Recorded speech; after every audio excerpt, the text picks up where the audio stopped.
always believe that if you're looking at success for that matter, so if we really look at success, I love word associations. So for me, if you are, you need to have success in life, definitely what we need is to start. So this, I say, is directly proportional to starting a journey. And very important is if you're looking at failure for that matter. For me, failure is something when you fear. And I believe that when we fear something, we actually cannot start anything. Do you agree to this? I mean, what does fear actually do? How many of you fear SC? So if you can tell me, how many of you fear sentence correction? I mean, somewhere, English, grammar per se, is there a sense of fear? Anyone out here? Sense of fear. I wouldn't say you be scared, but a sense of fear. That maybe I come from a vernacular background, or maybe I've never been with English. I was bad in English in school. So somewhere down the line, that if there is fear, we tend to, we don't pick up the booklet or maybe anything. So that's when we don't start things. So I believe rather everyone knows any success, if you have to really achieve, you have to start. And that's what I would like all of you to have a very important takeaway from today's session, not just about what we do about SC, not just about SC, but this little quote of Mark Twain should actually resonate with your GMAT journey. If you really want to get success, you have to get started. Okay, cool. Nothing more. Let's just get into the session. Now, today's takeaways that I would be looking at is, of course, simple stuff, how grammar is tested on the GMAT. And two very important pointers, that is logical thinking, the whole idea of logically thinking, and to understand how meaning per se as a concept is heavily tested in GMAT SC. So thinking logically and the whole perspective of knowing the meaning of any sentence, or for that matter, what a particular writer of a sentence would actually want to convey, is what we would see that if we can solve our GMAT questions with respect to that. That is the essence of today's session. Okay, wouldn't waste much time on this. I would directly start with today's topic. All of you ready? So this is my first slide. So I would like if you would, in the chat box, if you can mention a yes or a no, and whatever doubts that if you have doubts related to each slide, as I will take you through, I would love that you mention in the chat box. Is that okay for all? I would like some response in the chat box. Okay, thank you, Mohita. That's great. Thank you, Jyoti. So let's look at first thing, when we start with any aptitude test, any concept that you would start with, it's very important to know what you exactly are being tested upon, or what is expected out of you. So the first thing, when we say objectives of a particular topic, here we are looking at sentence correction as a topic per se. And we are seeing aim of SC. Now, these 3 points actually would be the base of everything and anything that you do in sentence correction. So if you are going to be learning rules, your aim would be to understand, to take into account those rules, which will help you, keep these 3 points in picture.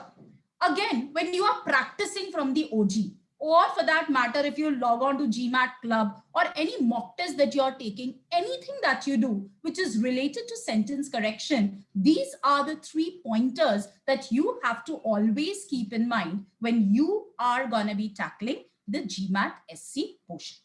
First and foremost, a very important point is that you have to avoid ambiguity. So when I say clear construction is preferred, so what was the opposite of something that is clear is ambiguity. Ambiguity in simple layman terms is where there is a scope of doubt. So if any sentence you read and you feel that, okay, the message is not clear, there is some little doubt in your mind, definitely you will realize that the construction is not clear. It's ambiguous. We require clear construction, which is for all the speakers, or for that matter, for all the readers. So anyone who reads any sentence, the construction has to be clear for every reader. Next is, it should be concise. It cannot be verbose. So I'm sure this everyone understands and knows. We've been doing this since our school times. And the last is the most important, that GMAT SC or functional sentence correction is all about. That is intended meaning. The intent of any sentence, most important point is it should be clearly visible. So the point is, okay, we say, intended meaning. So every sentence definitely is going to give me a meaning. So when I look at any particular construction, I might say, yes, there is an essence and a meaning to it. But if that meaning has to be assumed, you have to think in your mind and you think maybe the author wants to say this, then please remember that is actually not correct. That means that there is less clarity in the construction. Intended meaning should be clearly visible. This is the most important point that we need to cover when we talk of these three aims. Clear with this, everyone? I hope this made sense to all of you. So we are looking, so anything that we do today, of course, we'll be solving some 7 questions today, not be only theory. We will learn the session with the help of questions. So these are 3 points that we will take into account. Can I move ahead? Ready to move, everyone? If you can write in the chat box, do these 3 points make sense for you? Okay, thank you.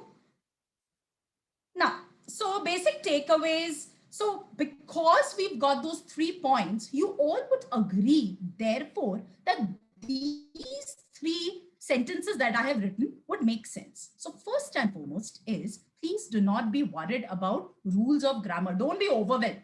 So, okay, what is your biggest fear of SC? Like for someone who's never started with SC, what do you think, what would normally be the fear?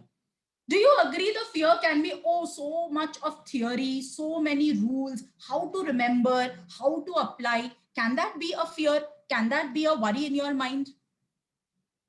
Can that be? It can be, right? That definitely is the first worry with SC. For that matter, if there's a fill in the, for GRE, if someone is scared of the GRE exam, why would someone be scared? They would say vocabulary. Now, what is scary about vocab? Why would you be scared about vocab? Because vocabulary is about too much of vocab. There are many words to learn. So retention is a problem. So same problem comes with sentence correction for students who are studying and starting their journey with this. Second, so very important, I would like to say, please don't be scared. Our objective, very important, is to select the best of the given options. So you are not expected to rewrite the sentence. Please remember this. The examiner has given you options. You are not there as a content creator. You are not going to be taking the exam as a content creator who is expected to write the best. You're not supposed to write the best form, but you're supposed to select. I hope you understand the difference here. So it's about, from the given 5 options, which the whole game is about, the 4 incorrect ones and 1 correct. That is where the game plan is. The whole trick is about selection. And believe me, selection is not so difficult comparatively compared to where you have to write. Last, don't choose an option just because it sounds right. How many of you fall for this trap when you are doing sentence correction? I mean, we've been doing this for years, right? So I'll give you just a simple sentence. He is taller than me. How does this sound? He's taller than me. How does this sound? He is taller than me. Does it sound nice to your ears?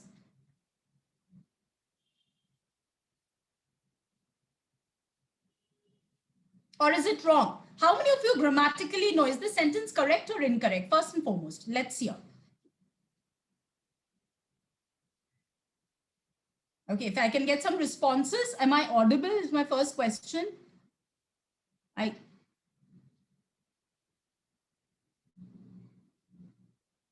Okay. It's incorrect. Okay. But does it sound good? Great. Jyoti says it's incorrect. Anyone who has doubts, but it sounds good, right? So I'm going to write down, he is taller than I, which sounds weird. Which sounds weird now. Does sentence A sound weird or sentence B sound weird? Which one? B sounds weird, right? Great, thank you. I think all of you now started responding. Rabish, I would like if you can please select all panelists and attendees. So, but which one is correct out of the two? Which one is correct? Because technically, he is taller than I am is something that is implicit in nature, because what are we logically doing? Logically, we are comparing. Comparison is always between. So I'm not going to be teaching the rule. I'm just saying with logic, if I'm going to be comparing, I have to be comparing between two doers of an action. Who is doing the act? He is tall and I am tall. So me, I am not the doer. So that's where me is wrong and B is my correct answer. So of course, there's a theory behind it, objective, subjective. I'm not getting into that. So it's just to show you that sounding right is not the criteria for selecting a correct answer. There are subtle rules and the rules are not blindly created. There is a logic behind why a rule has been created. So when you're learning rules, you shouldn't mug up the rules. You should actually see what goes into creation of the rule is the correct way of learning SC.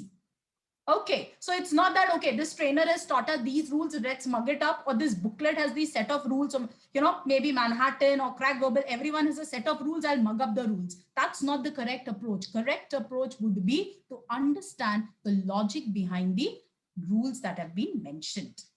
Now, okay, so let's see how GMAT actually, the SC thing looks on GMAT. So this is where we've got around 36 questions in verbal, in GMAT verbal total, and we have 12 to 13 questions in SC.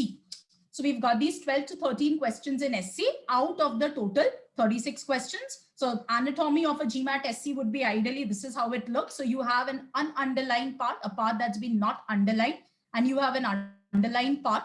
And typically the first option is a repeat of the original underlined part that I would say. And yes, these are your 4 different options. So this is typically how this SC question would be seen on the screen of your test. Okay, so now, before I get into all my theory and all my questions, these are 4 things that I want you to take a little few, just take a few seconds and just glance at it. What does it say? The recommended approach. How should I tackle an SC question? Please read the question completely. And very important, try to understand the intent. Intent is the message or the meaning that it is trying to convey. Just try to understand what meaning. Now, when I say sentence completely, it means the non-underlined part as well as the underlined part. Take that into consideration. Now, the tricks and techniques, I will tell you how to make use of them while I solve questions. So this is something that while you identify errors, what kind of errors? There can be the 100% strong errors that is rule-based. So this is your grammar-based error, rule-based or logic-based errors if possible. Now, very important, I don't consider that you will have all errors. It may be that you can't spot an error. So for a student who could not spot an error in the first go, don't be worried. There is still scope to still get an answer correct. So I would say, if it is possible for you, try to identify the error. But what you should definitely try to do is, you should try to understand the intent of the sentence. That is very important. Next, once you have identified the errors, if any, try to eliminate all answer choices that contain the same error.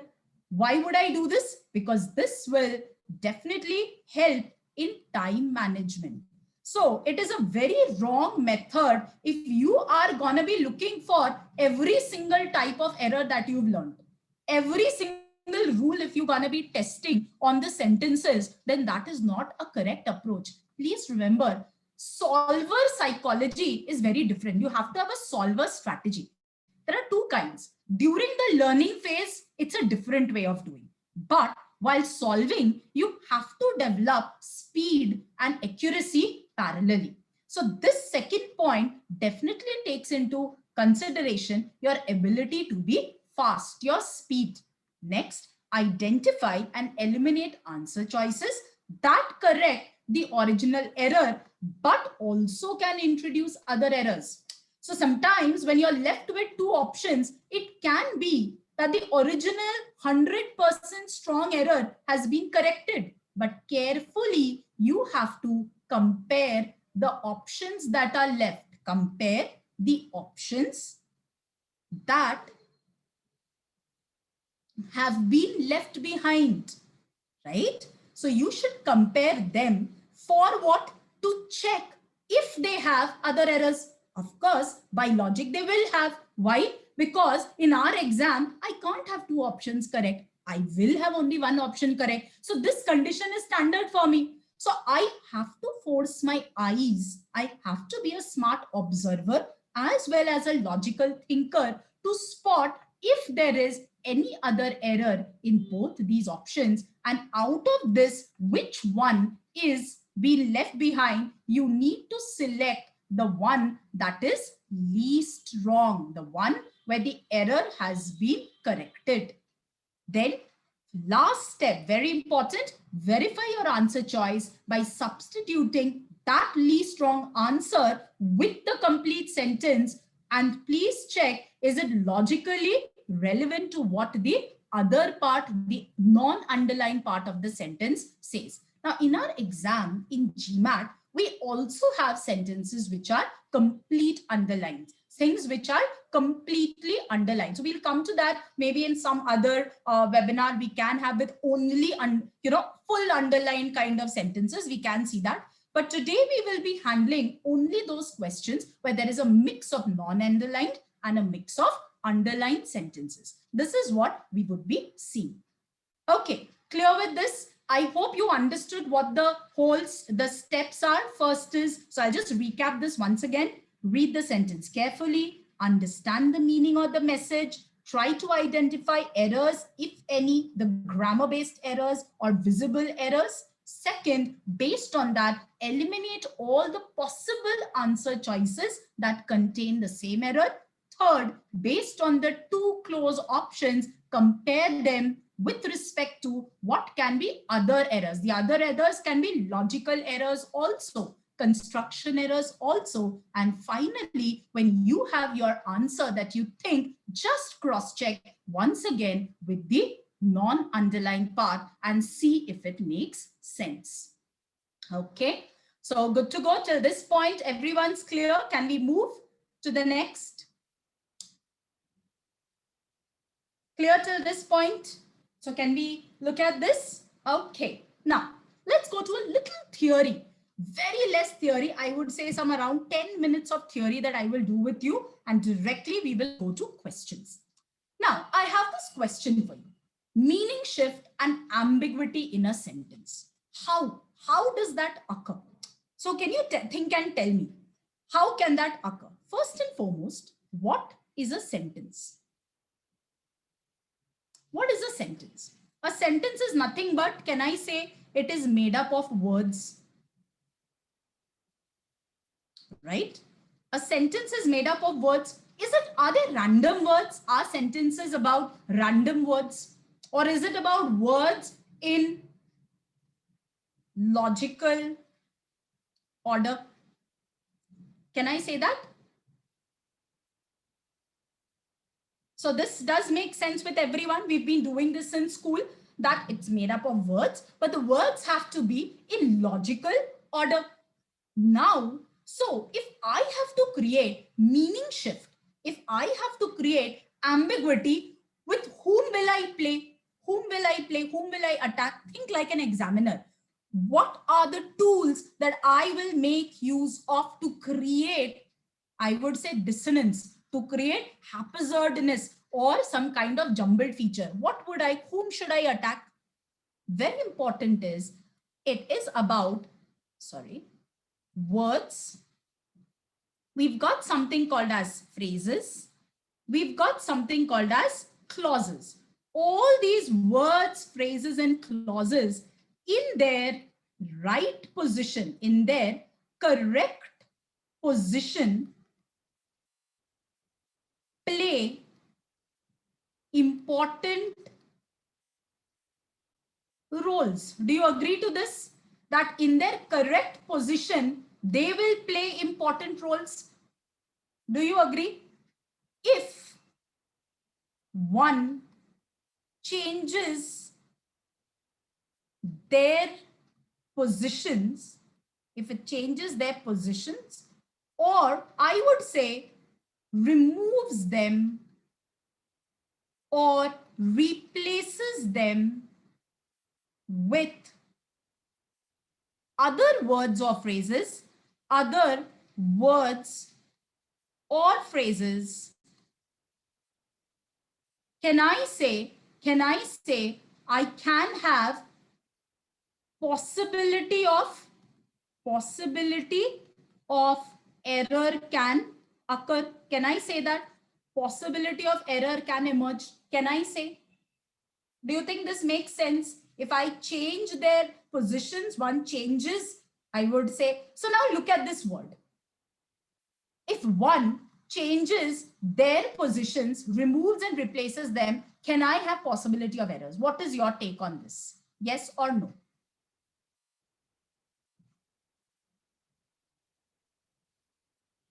It can, right? So as someone who has to study, so think now, you're here to, I'm just doing an introduction with you and also helping you to learn SC. What should you be focusing on? So when you are going to be preparing, or when you be looking at sentence structures, which theory will become more important? What would you be focusing on? First thing, when you learn, do you think this would make sense if we start studying structure of a sentence? Do you think that we should all be well versed with structures of any sentence? Will that help us? Or should I just randomly start mugging up rules? What should I be doing? Should I know what is the correct order, right? Knowing the correct order of every sentence, how exactly it should be, or what is the correct structure is a very important rule in actually acing your GMAT SC, because it's just not knowing what is a noun. So do you think by only defining name, place, animal, thing as a noun, or a pronoun replaces a noun, will that be enough for me? Will that be enough to do sentence correction when I am really looking at meaning? It will not be enough, right? Because I am not being tested only in one word. I am being tested on how every single word are related to each other to convey a particular meaning.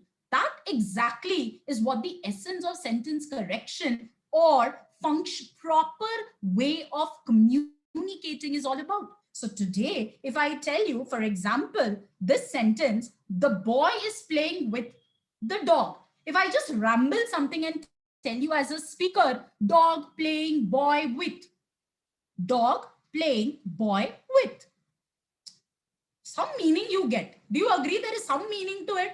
But does it make sense? Does it make sense? No. Now, dog playing ball with. So some of us might say, oh yeah, we understand. Maybe, the person wants to say that there is a, someone is, either the dog is playing with the ball, or maybe someone, assumptions can happen here, right? Do you agree? Assumptions can happen here, but there is no clarity for all of us, right? All of us will not be on the same thing. But when you look at the example, which very clearly says the boy is playing with the dog, what am I bringing in? I am bringing in complete clarity with respect to every single word playing the right role in its correct position. And most important thing for a sentence, for any communication, forget sentence. I mean, I don't want grammar. Logically think, why do we communicate? Why do we communicate with people? So today, if you are, I mean, just think maybe for dinner, if you're going to be communicating with someone and all, what do you normally speak? Do you agree that we speak about people or about things? Do we only talk about them as inanimate objects? No, we talk about what they do. Do you agree to this? That our conversations are only, all our conversations on this earth is about doers. It is about the action, and it is about how the doer and the action impacts receivers. Does this make sense? Do you agree to this? Forget grammar. I don't know grammar. I'm just asking you a simple question. In every conversation, in your office, at your work, at your workplace, maybe you're in a college, at your home, we are only talking about doers doing things and how it is impacting you, maybe as a subject, as a receiver object, or it can be others. Does this make sense? What I'm just asking you. Do you agree to this that I just said, right? Now, this is what SC is all about. GMAT is purely testing you on, does your sentence have the correct doer? Does your sentence have the correct verb? Is the verb and the doer logically related? Are they logically related? The receiver, does it have a proper receiver? So for example, if I just say the boy is playing, fine, good sentence. This is fine. But if I say, but if I remove the word this, the boy is with the dog, that also works. But suppose I remove the verb is, and I say the boy with the dog, the boy with the dog. Do you sense a scope of doubt in your mind? The boy with the dog. You will be asking, you'll be looking at this, boy with the dog, then what? What? Something more. I need something more. This is what is classically called as what we know as sentence fragments, is what we would be seeing. So ideally, the first most important concept that all of you should be aware of, which is a very, I'll just erase certain parts, which is a very important thing in our exam, which is very simple. Since childhood, we've been doing this subject, verb, object. And this simple thing is what GMAT actually tests you upon. Remember one thing, in GMAT, we can never have a sentence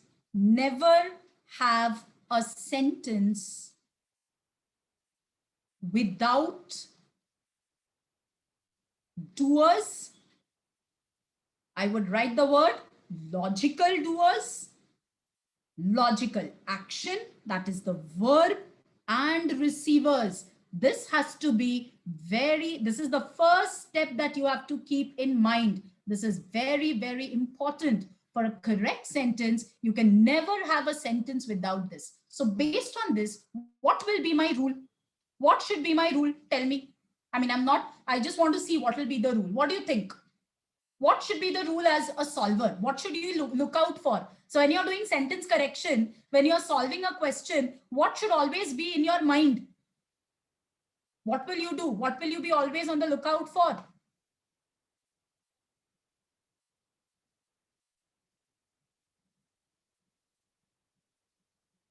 So think, what would you be? What should we always check? Always check for. Correct structure, very good. Now under correct structure, who would be the criteria? What would be the criteria? Always check for. Let's look at the first sentence. She completed a test review. So if I need to check if this is correct or not, I need to check for, the first thing I will check, oh, I see an action. There's a verb. Do I have a doer? I will ask this question. Do I have a doer? Yes, I have a doer. This one is my doer. So my subject definitely is there. So I have a subject, she. What is she doing? Completed. Now only she completed, full stop. Will it make sense? It will not make sense, right? So she completed what? Her test review. This becomes my receiver. So this sentence, can I say, is correct? Structure wise, it is taking care, it is giving me a correct doer, it is giving me a correct action, as well as it is giving me a correct receiver. That is what, this is something that we have to be paying attention to. Clear with this? Now, this is called, now what do you think? Is this a phrase or a clause, or what is it? This is a sentence we all know. Now, between a phrase and a clause, what is this? A phrase or a clause? What is it? What do you think it is? It is a clause. Very good. It is a clause. Now, so let's look at a simple thing. Let me just write down simple stuff. I remember phrases and clauses in a very simple format. I have a phrase and I have a clause. Phrase, P for phrase, I say partial sense. Anything that makes partial sense, I call that a phrase. C for complete sense.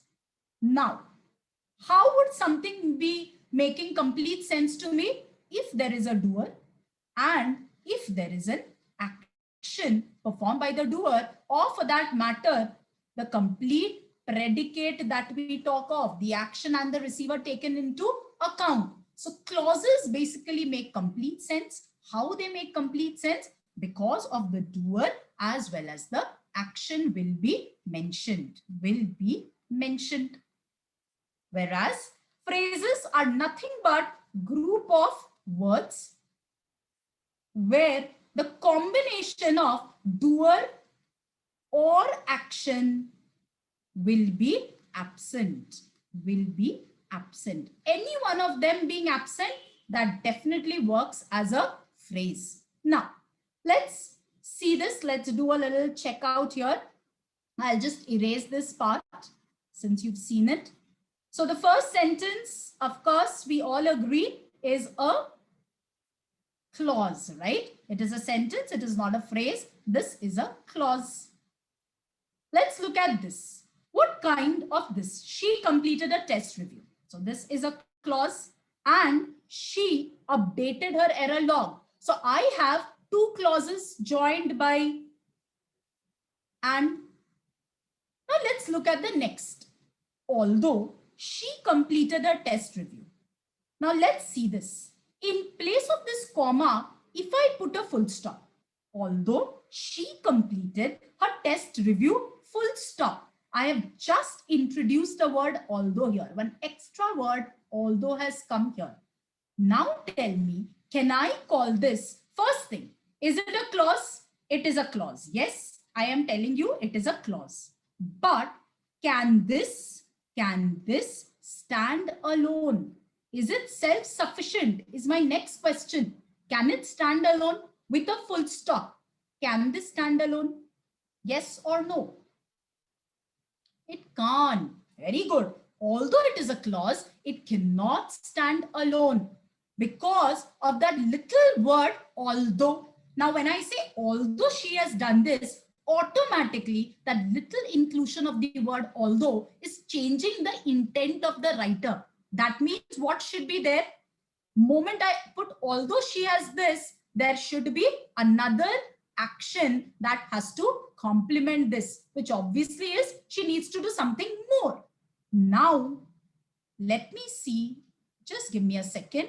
So hence, I cannot put a full stop. I have to put a comma and I am seeing this. She still needed to work on a weekly question assignment.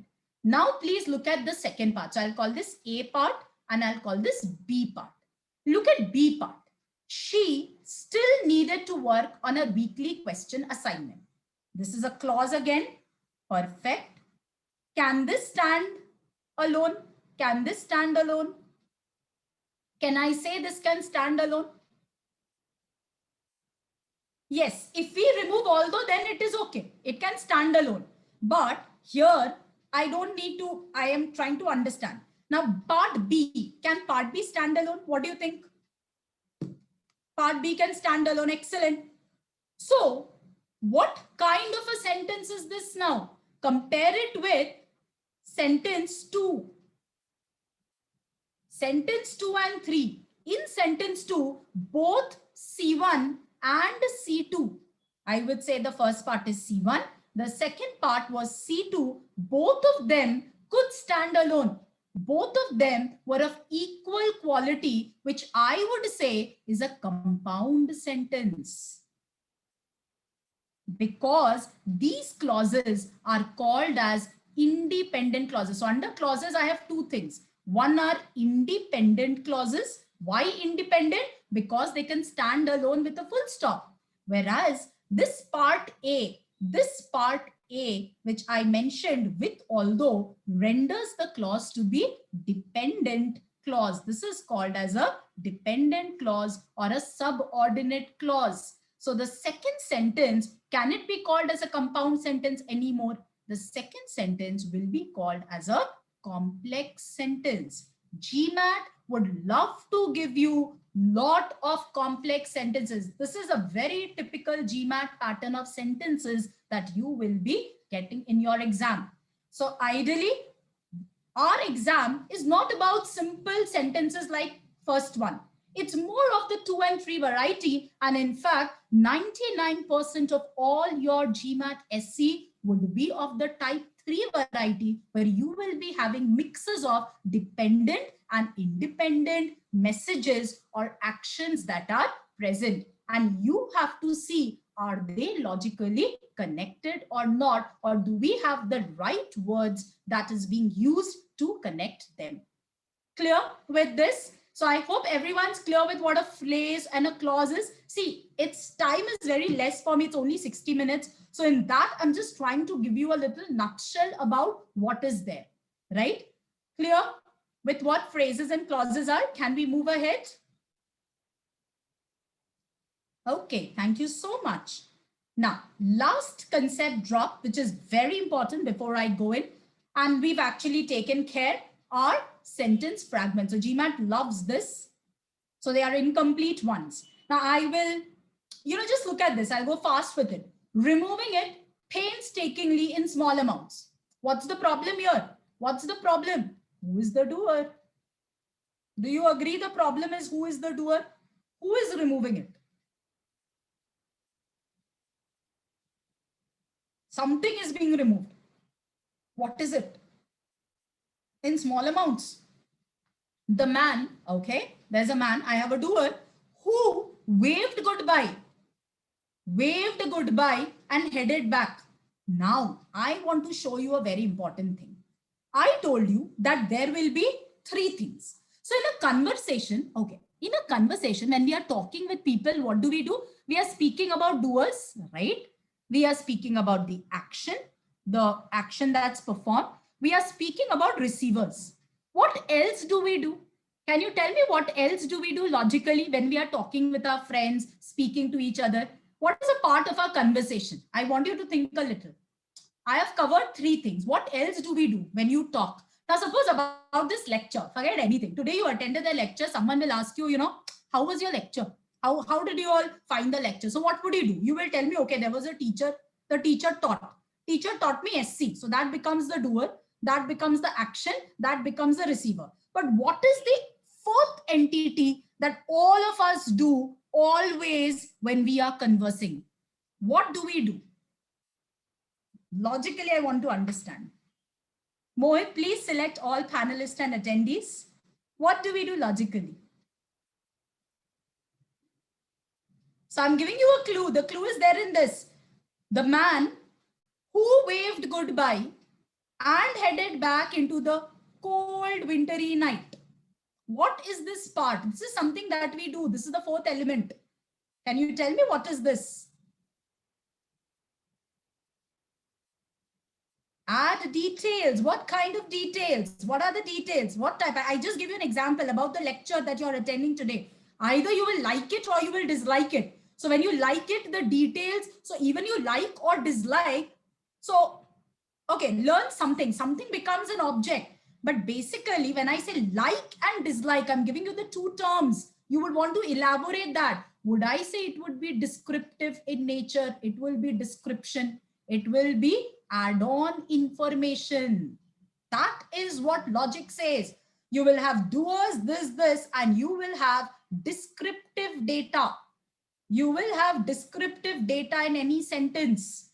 So the man who waved goodbye and headed back into the cold wintry night, what is doing? This is telling me add-on information about the man. Does this make sense? But what is missing? Do you agree? What is missing? There is something that is missing. Do you realize? The actual verb is missing. The main verb is missing here. The man, I'm describing the man. Now I can cancel this. Just about the man I have. I don't know what the man is doing. What about the man then? Next what? These are the classic traps that GMAT is gonna be giving you. This looks like a full-fledged sentence, but in reality, this is not a sentence in its own sense, because we might think, waved is a verb, ma'am, but this waved verb is actually for this relative pronoun who. This is descriptive. This is telling me what the man in a descriptive format did, but I do not have the main verb of the sentence. Similarly, in every part of the world, great troubling developments in politics. In every part of the world, troubling development. Very incomplete. Who, what, who's promoting troubling developments? I am not aware of that, right? So GMAT typically will have such long sentences. I will do only one of them. I'll just show you how, very simple it is. Such long sentences we have on the GMAT, and let's look at it. So for example, hummingbirds found only in Western Hemisphere. Hummingbirds found only. Is this found a verb? Is this a verb? No, it's a descriptive, right? I am giving you add-on information. Found only this, surviving through extremes of this, with their range from this, from sea level rain forest to this. I am cancelling this. Are they doing anything? Is there any verb? Is there any? So I have the doer, but I don't have the verb, neither the receiver. The verb is absent. The receiver is absent. But what is there in this mid zone is descriptive data, only descriptive data. Hummingbirds are found only in this. It's not mentioned. Hummingbirds, comma, found only in this and surviving through this with their extending range. Then what? Where is it? It's missing, right? So this is typically what GMAT would be confusing you with. So, okay, I hope all of you understood what fragments are. Now, let's go to the first question of the day, as well as the most important concept. I'll just launch a poll for all of you. Okay, can you see the poll? So if you can you please write down in the chat box? Someone can just say a yes or a no, that'll be fine for me. So you have a minute, 1 minute I'm giving you only for this question. Let's see, can you use logic?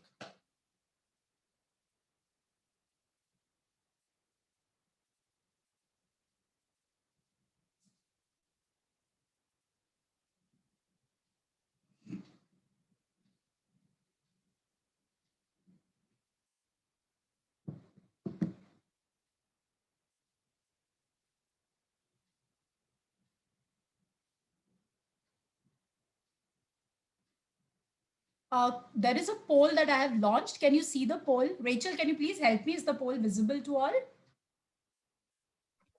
It's visible, Shreeleena, but can you move the poll window to the right side? I think that's why they're not able to see the question, I think. Okay. They can just minimize it. You can minimize it yourself on your screen.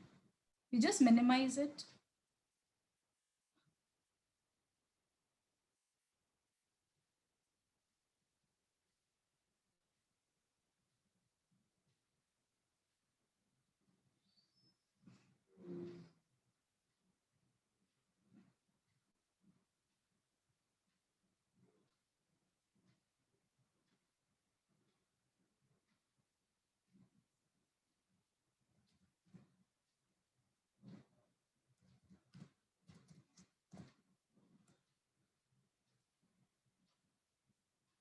Okay.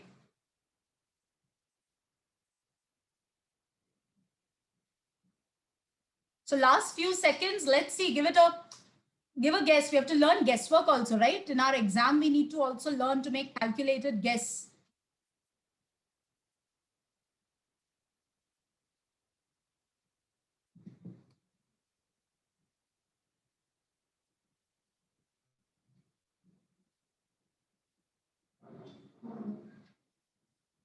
Last 30 seconds.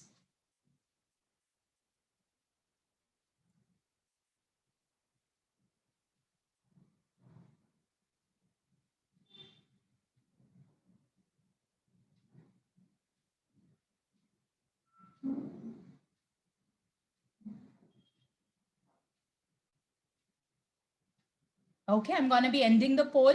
Please vote. I have 4 of you who've not voted, if you can.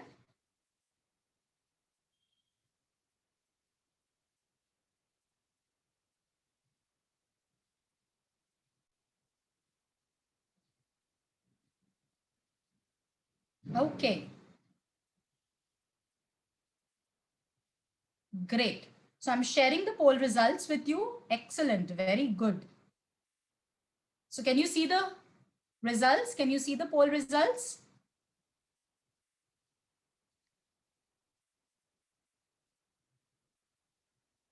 You can respond. Okay, thank you so much, Mohit. Let's see, and Rachel, Jyoti.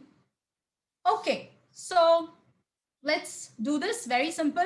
Now, before I go into this question, I hope while doing this question, all of you could understand what this concept would be all about, right? Redundancy and concision.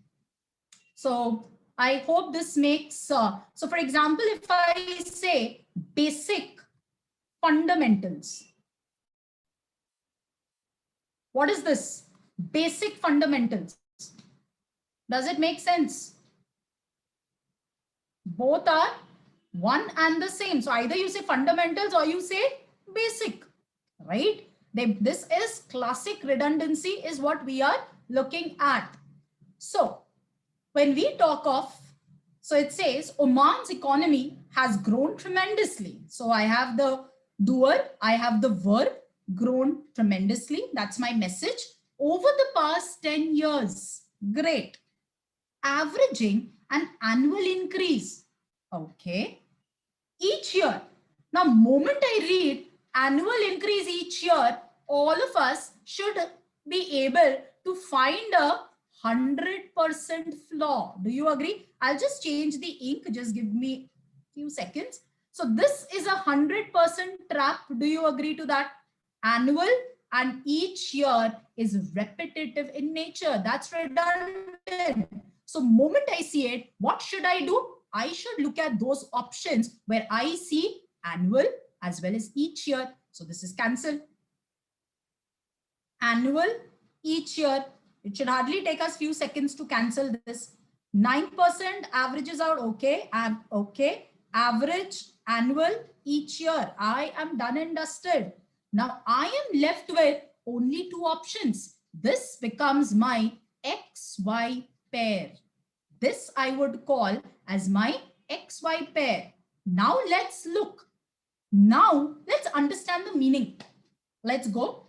That is about 9%. Okay. One, then there's an hyphen. One of the highest growth rates in the world. So what exactly is this part in brackets actually gonna give me? I need information about what? Growth rate. Now look at both of these options carefully, C versus D. 9% is what it averages out to each year with an average annual increase of about 9%. What exactly is the message all about? The message is about the economy's growth and it is about the growth rate. Without knowing any grammar between CD, which one logically gives me that message? Which one? Definitely D, because of the word increase. So even though I don't know anything, one thing I can say that even structure wise, yes, there was an errata, but simple logic, what is missing in C? The main message was missing. 9% of what it averages. What is the it? I don't know what the it is. Now for students who got E wrong, I mean, there are some students who selected E. Do you see the same errata which you have done? You did not pay attention to this annual and each year thing. So great, excellent. All of you got this correct. So very nice. So I hope you could understand what I meant by how to handle step by step a GMAT SC and what we mean by redundancy and concision. Can we move? So for the next question, are we ready for the next question? Mohit, please select all panelists and attendees. Any doubt? Okay, any doubt in this question? If you have, you can please ask. But I think this is quite an easy question for all of you. Okay, let's go to the next. Now, the next, again, I'll launch the poll, do the question. The concept is logic and intended meaning. Let's see if this resonates with it or not. I'll just launch the poll.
Just use your logic. No grammar is being tested. Only logic is being tested here.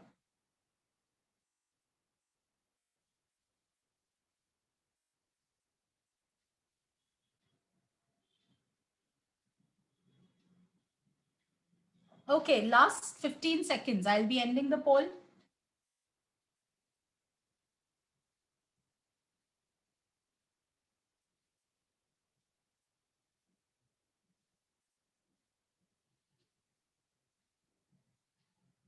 Okay, I'm ending the poll. We've got like a very unique result. I see 33. It's like a tiebreaker between three options. So A, B, and E actually. It's really funny and very amusing for me.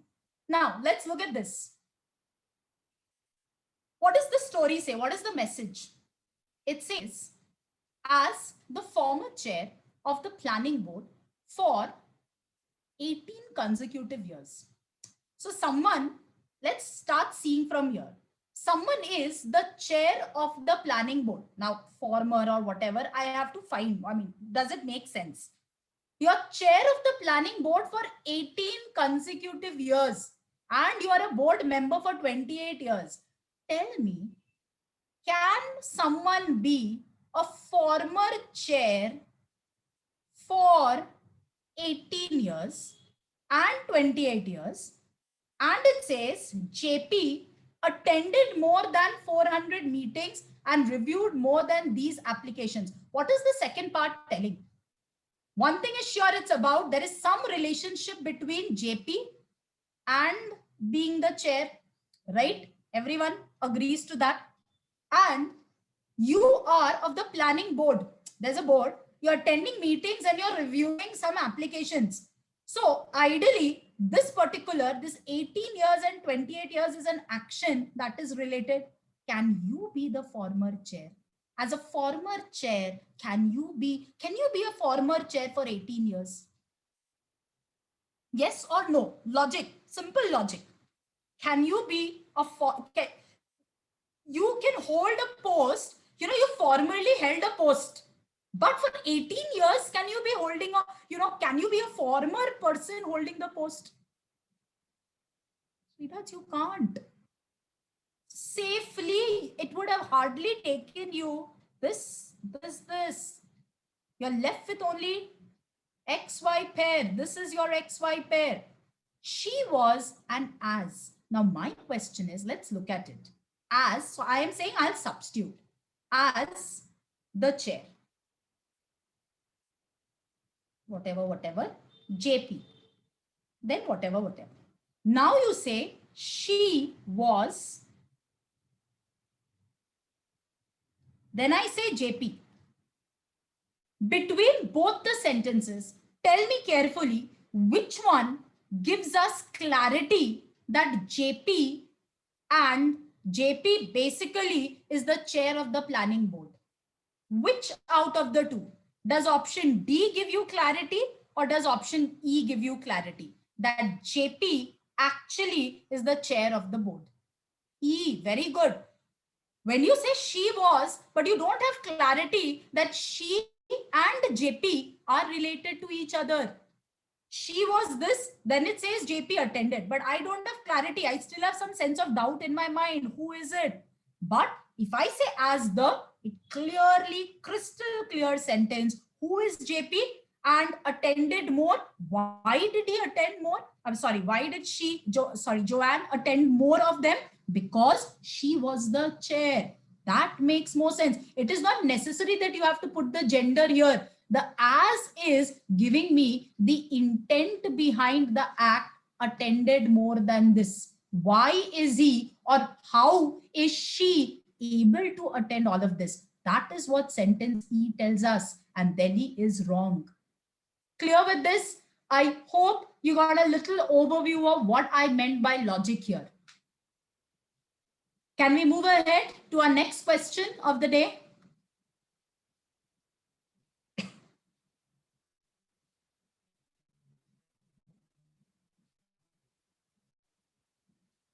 Okay, 18 and Ravi, I did not get, but it's saying 18 and 28 here. Can you please elaborate your doubt, confusion? What confusion? Okay, the 18 and 28 in fact gave me clue that it can't be former. Is that where you have doubt? The confusion. So that was the whole intent with 8. You can't be a former member for 18 and 28 years, right? That is where the whole doubt was. That's how we've used the 18 and the, so if 18 and 28 years wouldn't have been, you could have just said, you know, she, as the former chair, but as the former chair, you could have done some different action, which was expected out of a former chair, but not what is expected out of the current person, no? So you can't be attending 700, you know, reviewing 700 applications, rejoining and all. That's where the logic actually came into being here. And if still not clear, right at the end of the session, we'll have a Q&A. You can ask me. I think you can unmute and ask. Let's move ahead. Okay, so I think these are the two takeaways. Make sure that the answer choice that you put removes any logical flaw. This is something keep in mind. Do not eliminate any answer or choice just because it changes the meaning from the original. Please remember, option A is not always correct. Keep these 2 pointers in your system. Now, so what we did, we first saw structure, use, then we saw redundancy, and we saw logic. Last is what I have introduced as grammar. Last. So this, yes, we need to know a little bit of basic grammar. But again, the basic rules can help you still to nail the concept, right? So these are the 7 concepts that are tested on the GMAT, but definition wise, they are not tested. They are tested application wise. And that's something with few questions we'll just see. So, we just have now few questions I'll just take, maybe 2 questions as time is less. Some 2 logical questions I will pick up for you, and we will look at how, subject verb is going to be tested, and I'll have modifiers being tested in the test and idioms. So this will be taken care of. 2 questions I will do. Let's move. Okay. Let's do this. I will not launch the poll now. What you can do is you can write in the chat box, because that takes a little time. So whatever answer you get, please try writing in the chat box. 1 minute time.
Okay, another few seconds.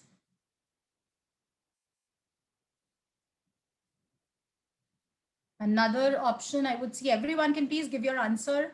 I've got D, I've got B. Okay, I have C.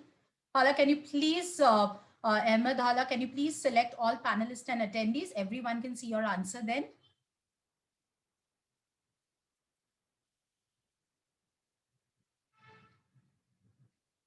Okay, cool.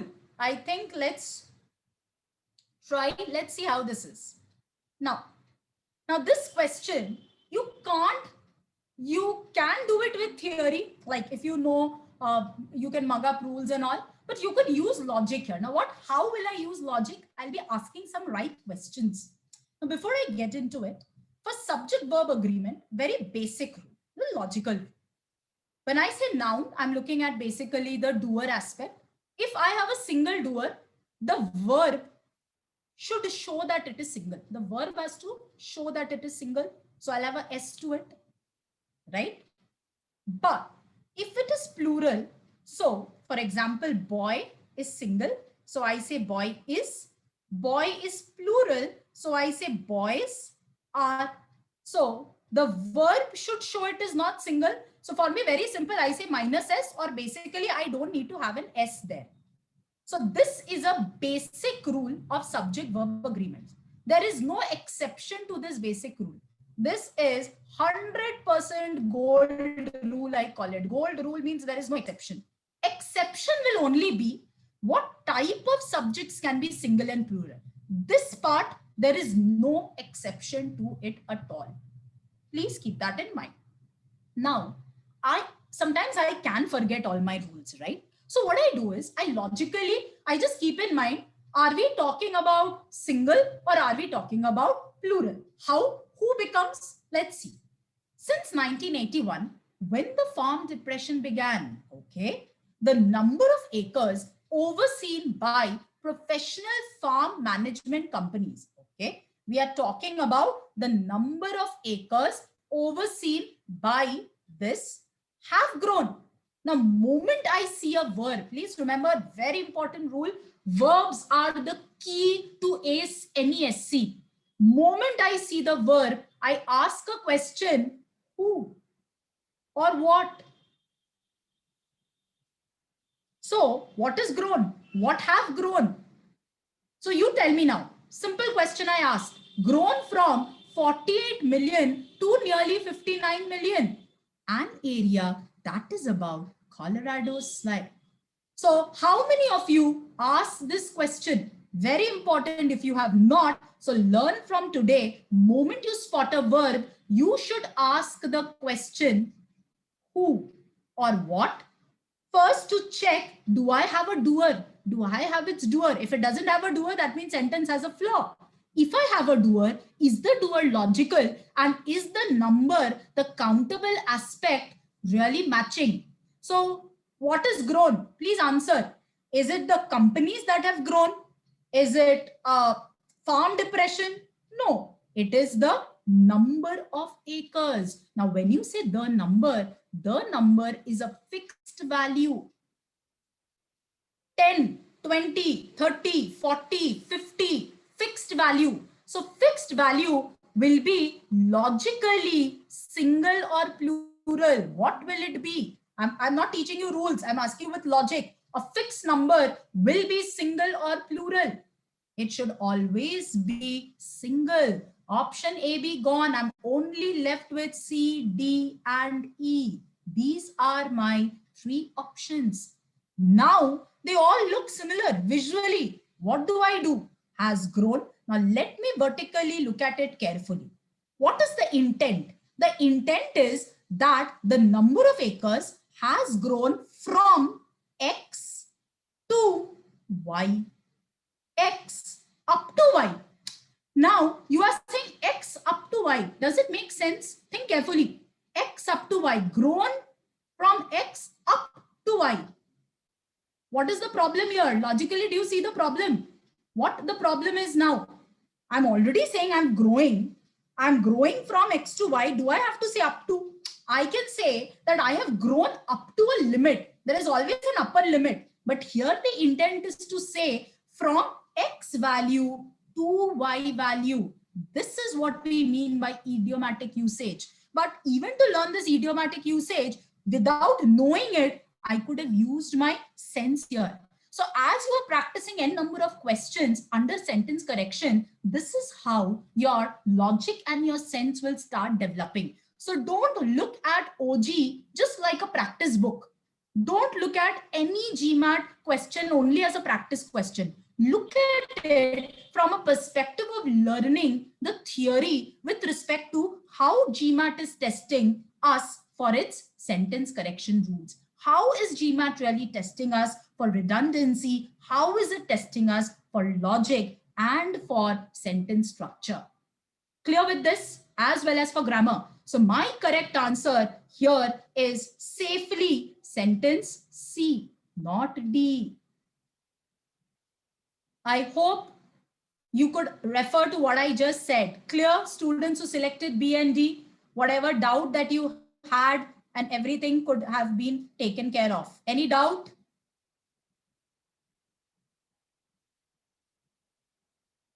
So ready for another last question of the day? What about Colorado? What happened to Colorado? Again, I would expect Ahmed to please select Colorado's. Yeah, please select all panelists and attendees. Please do that. So that, yeah. So when you say, okay, when would you say the possessive? An area about the size of Colorado. Why Colorado's is necessary? I'm saying it's an area about the size of, I'm already saying of, no? So why would I put a possessive form here? Okay, do we say the, is it a comparison here? I'm not doing a comparison first and foremost, right? I am just saying that the number of acres actually has grown. And what is the descriptive? It is an area that is about the size of Colorado. So here, so typically, yes, there is a comparison that I look at. I'm comparing this area with size of Colorado. But when I say size of Colorado, possessive form anyways has been taken care of, no? So this is not wrong. Neither is this incorrect. Both are right. I'm fine with both of them. But now my question, see, I'll tell you, good you raised that doubt. You have to look at 100% flaw. Is this a major flaw or is this a major flaw? You have to decide, is this a major flaw or this? That is decision making in our exam. Which is going with the correct structure, idiomatic structure. This was following the correct idiomatic structure. That is what you had to select. Clear? Okay. Last question.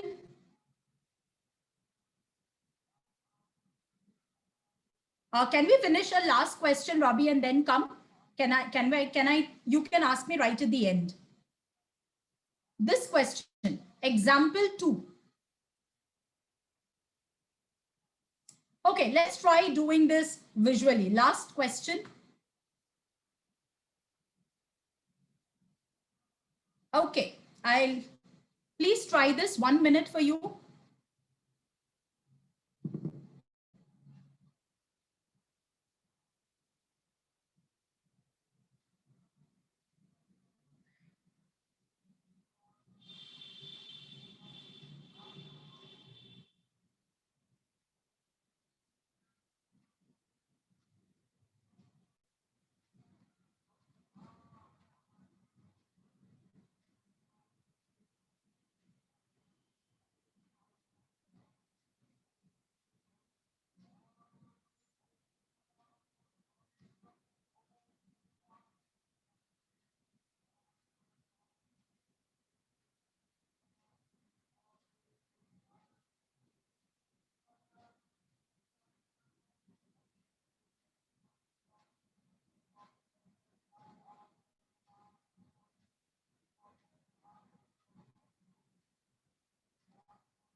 Okay, a few more. Everyone is selecting only all panelists. No one can see your answers. Let everyone also see your answers. Mathu, Amna, please select all panelists and attendees. Thank you so much, Amna.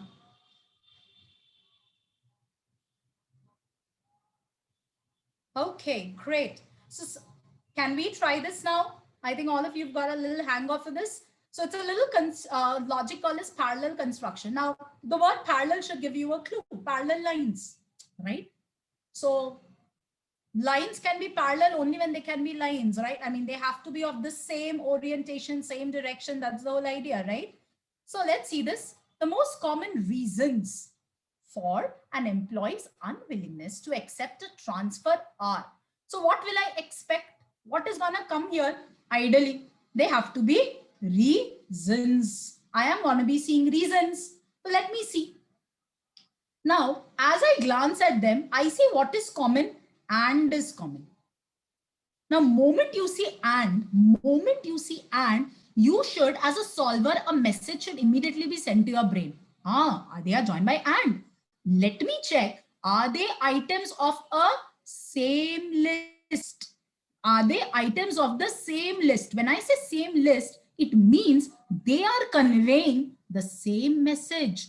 So if they are all reasons, then they need to be of the same form. This becomes very important.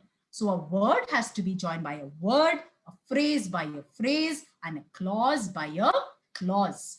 Keep this in mind always. But very important logic is they have to be of the same list. So based on this, I'll tell you we've called something in GMAT called as superficial parallelism, where you see and you might see that the first one actually is not part of the list. Here logic comes into play. That's a higher level question.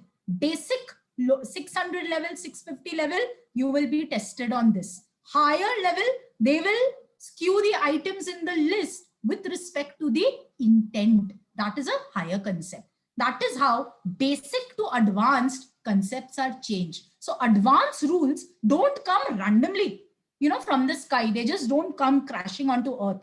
They are just a higher level of your basic rule, right? So let's look at this now. That mortgage rates are high. What is this? Mortgage rates are high. Can I say this is a clause format? Housing in the new location costs more. Okay, this is also a clause format. But look at this part. I'll just change the color. This says the difficulty of selling the old home. Difficulty of selling the old home. I don't have a verb. This is a phrase. So I don't see ABC in equal form. Gone. Same error. This says that mortgage rates are high. Housing in the new location costs more. Fine. But the problem with Bombay, that it is difficult to sell the old home. This is a clause format. But what is the problem? I'm introducing a that here. I should have introduced a that here. There is no that here. So the structure, it is not maintaining a that clause structure. I've introduced that here, but I have missed out that in the second part. In the B position, there is no that. That's where my trap is. High mortgage rates, that's a phrase. The greater cost of housing in new location, excellent phrase. That the old home is difficult to sell, clause format. Again, this is wrong. D versus E. Let's look at it together. So moment I'm left with two options looking similar, I do a vertical observational game. Mortgage rates, greater cost. Okay, great. And it is difficult. Clause format. Bad luck for D. I'm left with only E as my correct answer. Let me check. Oh, I gave it a tick, but I have to check that. Just give me a minute. High mortgage rates, phrase format. Greater cost, phrase. And the difficulty of selling an old home also is a phrase format. Clear with this? So did you notice that? Okay, can you tell me, is SC really very out of the world and very difficult? Isn't it a little simple if we do it methodically and with little, grammar mixed with logic and all of that? Do you agree to that? Simple? Okay, so I would, it's gonna be 9. So what I would do is I would hand over this to Rachel. Now, before I do that, I'll just take you to, there were a few more questions, but since time is less. So the last slide that I would summarize for you. So please remember, read the sentence completely, try to do this. Once you've identified, eliminate all choices. Do not eliminate any just because it changes the meaning.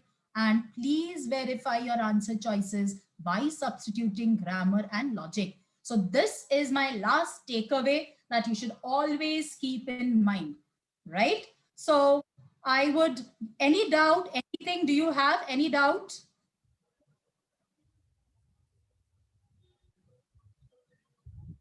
So you can write in the chat box if any, or in the Q&A window. So maybe after Rachel, whatever she has, I'll hand this over to Rachel. I will take your doubts in whatever you posted in the Q&A right after she speaks. Is that fine? Okay. Thank you. So Rachel, I would like you to, I'll take you to the next slide, please. Yes, just give me a minute. Thank you so much, Shreeleena. I think that was a very insightful session, and I hope you all found it helpful. So before we get to the Q&A part, right? So let's just take you through what we are and ask. You must be aware of what we do. As Crack Verbal, we help students prepare for the GMAT, as you saw the live session that Shreeleena just conducted, right? So similarly, we have live classes as well, and we have been in the industry for more than 2 decades. So we have proven formula that helps students, up their performance when it comes to GMAT prep and their exam itself. And our in-depth delivery, I'm sure you would have understood that from the session that you just attended. And we test your performance and analyze it at various levels of your GMAT prep so that you get to know what you need to improve. And we also help you with how you can go about and improve your scores as well. And we always have always on support and assistance. We have people who will help you out directly. If you have any queries while you're preparing for the GMAT, you can reach out to the faculty members or our teaching assistants so that they can help you out. If we can move to the next slide. Right.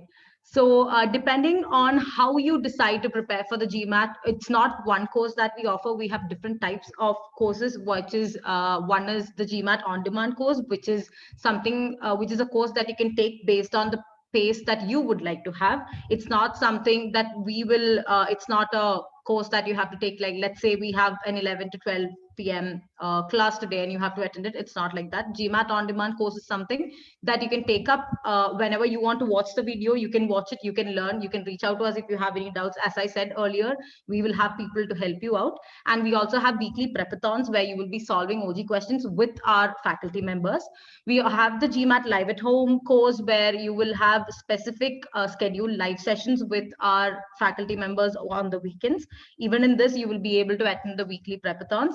The GMAT Score Up course is where, let's say you have a 650 on the GMAT and you want to score above 700, or if you want to achieve a bigger score or a higher score, you can take up the advanced course. The GMAT one-on-one course will be a one-on-one personal tutoring session with our faculty members. And when it comes to MBA applications, interview prep as well, we have two separate category of offerings that we have, which you can see on our website as well. Shreeleena, can we move to the next slide? Yeah, so this is what we offer in terms of the first one is the on-demand course where we have 80 plus hours of on-demand videos, whereas the live at home, we have weekend live sessions, as I mentioned earlier, where the faculty members deep dive into concepts and take you through all of them. And you get to, you have access to questions, you have access to 24/7 support facilitators, and you also have access to resources and guides. So we have coached and trained thousands of students over, the past 10 to 15 years, and you can see their stories and listen to them if you visit this link that I've shared in the chat box right now. And we have students who've gone to Stanford, Wharton, INSEAD, Columbia Business School, Tepper School of Business, Rotman, ISB, and many more. We've just put down the B schools that we could think of at that point. So if you are looking to apply to the B schools, please reach out to us. We will be happy to help. So you can watch or read their success stories by clicking on the link that I provided in the chat box.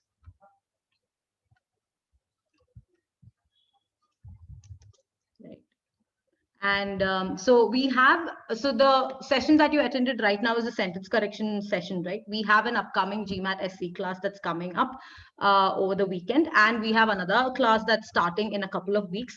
If you wish to strengthen your basics and strategies, if you wish to learn more about subject verb agreement, if you find that difficult, and if you'd like to practice questions along with the faculty members, please do reach out to us and let us know. I'm providing a number in the chat box. You can reach out to us directly and we will be happy to help you out with more of the session details. And if you wish to check out our Kickstarter course and see how you can prep for the GMAT with the Kickstarter course, you can definitely try that out as well. I'll be providing the link to the Kickstarter course in a bit. So with the Kickstarter course, you get access to key GMAT course videos. You get free downloadable checklists that you can follow. You get a sneak peek into official guide solutions, and you also get templates and cheat sheets to crack the GMAT. And you also can reach out to us whenever you have any queries. So I'm providing the link that will take you to the Kickstarter course page. You can check out the course and see if you would like to, try out our Kickstarter course there. So if you have any questions, I think we'll open up the session for the Q&A. If you have any questions, please post them in the Q&A window, or if you can post it in the chat box, Shreeleena will be taking that up. Thank you, Rachel. Thank you so much. So I don't see any questions in the box. I think there were some students who had doubts with one or two questions, if I'm not mistaken, and needed a clarification with one slide because of the recording internet connection poor. So if you're there, we can do that. Any other question, anyone? So I hope you had value per se from whatever today's session was. Thank you so much. If not, so the session from our end is done. It's just a Q&A. Anyone would like to ask questions can wait, and the others, yes. If not, can drop off. Second last question, Robbie. Fine. I'll just go to that. Just give me a minute.